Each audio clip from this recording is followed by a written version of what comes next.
Hello everyone, welcome back to my channel. तो आज हम बात करने वाले हैं बिहार शिक्षक भर्ती में बीपीएससी टीआरई में डोमिसाइल क्यों नहीं लागू होना चाहिए, डोमिसाइल बिहार के बच्चों के लिए क्यों ज़रूरी है। तो मैं उनका समय बचा देना चाहती हूँ जो कि मतलब नहीं चाहते हैं कि बिहार में डोमिसाइल आए, तो वो आप यहाँ से आप जा सकते हैं क्योंकि ये वीडियो आपके लिए नहीं है और मैं ये आपको स्टार्टिंग में ही स्पष्ट रूप से मैं आपको बता दी हूँ।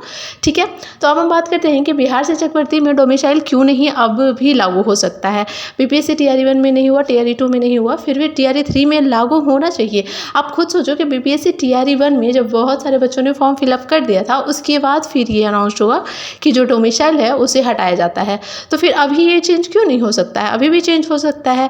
तो ऐसा हो सकता है कि सिर्फ बिहार वाले बच्चों का एडमिट कार्ड आए, क्योंकि बिहार में बहुत ज़्यादा बेरोजगारी है। बिहार में कुछ भी नहीं है, कोई साधन नहीं है बच्चों के पास। आप खुद सोचो ना, तो कोई कंपनी है ना, तो मतलब उतनी कुछ एक तो बस है ले दे करके, उसमें भी इतने सारे बच्चे हैं और उसमें भी कुछ धांधली भी तो हो रही है। ऐसा थोड़ी है कि बिहार के बच्चे ऐसे बैठ कर देख रहे हैं। आप खुद सोचो कि मतलब अपने स्टेट का बच्चा और अदर स्टेट का बच्चा में कोई डिफरेंस नहीं छोड़ा गया है। मतलब कुछ तो होना चाहिए। अगर यही करना है तो कुछ परसेंट पे आप बाहर वालों को लाओ। ये मतलब क्या हो रखा है भैया? मतलब अदर स्टेट के बच्चे और बिहार के स्टेट के बच्चे में कोई फ़र्क नहीं है, दोनों को एकदम सेम नंबर लाना है। ये मतलब कहाँ का इंसाफ है? मतलब तो क्या फ़र्क पड़ जाएगा कि बिहार के हैं या अदर के हैं? अरे भैया, बिहार में कुछ तो आप छूट दोगे ना। ये मतलब क्या चल रहा है? सरासर लूट चल रही है क्या? जब बिहार आपको जब काम लेना होता है तो बिहार वालों से लोगे काम। ठीक है, काम लेना है बिहार वालों से लोगे काम, और उसके बाद जब आपको कुछ देने की बारी आई तो आप अदर स्टेट को कैसे दे सकते हो? अगर देना भी है तो आप लिमिटेड सीट में दे सकते हो। आप देख रहे हो कि अदर स्टेट की वजह से कितनी धांधली हो रही है। मैं स्पष्ट ये कह देना चाहती हूँ कि अदर स्टेट की वजह से धांधली हो रही है, और स्पेशली एक स्टेट की वजह से। वो आपने देखा है, किस स्टेट में ऐसा आपने देखा है कि जहाँ पे 75% से भी ऊपर है अदर स्टेट के?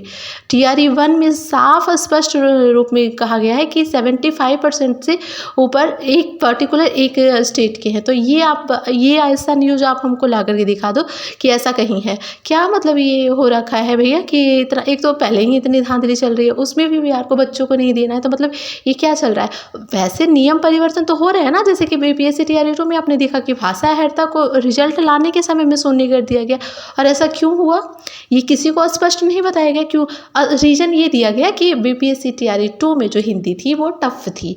आप सभी के आप मार्क्स देख लो उठा करके, जिसका भी नहीं हुआ है, जिसका भी हुआ है, बीपीएससी टीआरई 2 और टीआरई 1 का भी बात करते हैं हम। तो टीआरई 2 में ये दलील दी गई कि जो थी ना हिंदी, वो बहुत ज़्यादा टफ थी। उतनी टफ की ज़रूरत नहीं है, भाषा का बात कर रही हूँ मैं, उतनी ज़्यादा टफ भाषा की आवश्यकता नहीं है।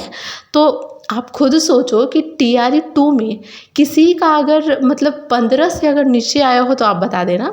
अगर हुआ भी होगा तो बहुत कम का ऐसा हुआ होगा, 15 से ऊपर ही हुआ होगा। ठीक है, क्योंकि हिंदी बहुत ही ईजी थी, इंग्लिश भी ईजी थी। अब ये बोला गया कि उससे ना उतना मतलब हार्ड का ज़रूरत नहीं है, जबकि हार्ड कुछ नहीं था, उतना हार्ड का ज़रूरत नहीं है, ये बोला गया।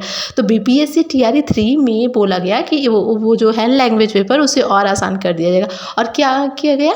बीपीएससी टीआरई 3 में किया गया कि जो इंग्लिश का था, जो प्रॉपर पढ़ा होगा उसी से बनेगा, क्योंकि पूरे ग्रामर से क्वेश्चन थे। एक भी ऐसे वैसे क्वेश्चन नहीं थे, पूरे ग्रामर से क्वेश्चन थे। हिंदी का भी पूरा, जिसने हिंदी स्पेशली पढ़ा है वही बता सकता है, क्योंकि ग्रामर से क्वेश्चन नहीं थे। तो ये मतलब कब तक चलने वाला है?